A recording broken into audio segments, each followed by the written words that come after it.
Big data refers to a new breed of data analysis tools and techniques that were pioneered by internet companies, most notably Google.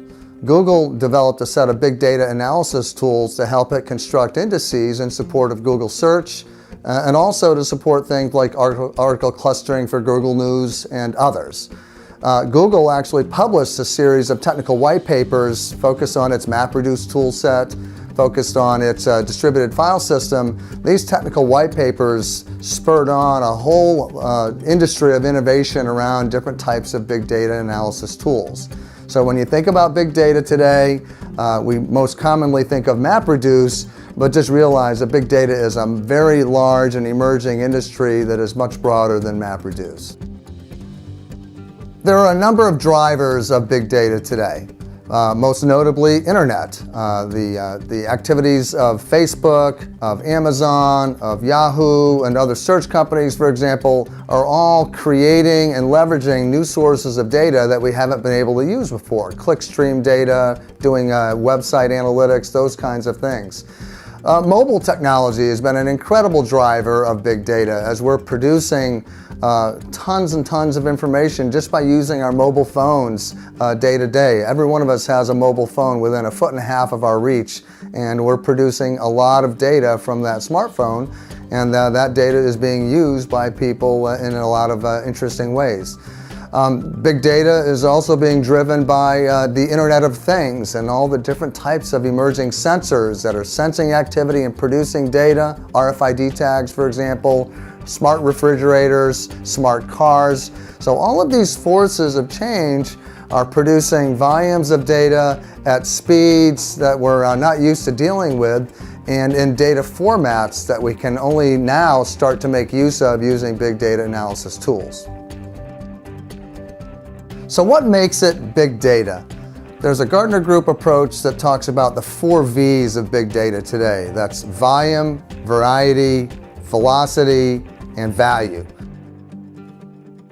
What makes it big data from a volume perspective is just the pure size of these data sets that we have access to. For example, 12 terabytes of tweets per day.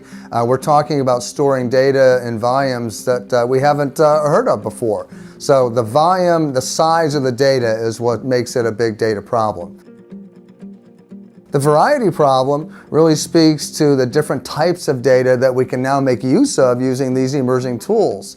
The whole variety of unstructured and semi-structured data that's represented by website traffic, by documents and other sorts of archives that we haven't used before, merging different kinds of data sets together to apply these analytics to. So we now can make use of data sources that we never were able to analyze before.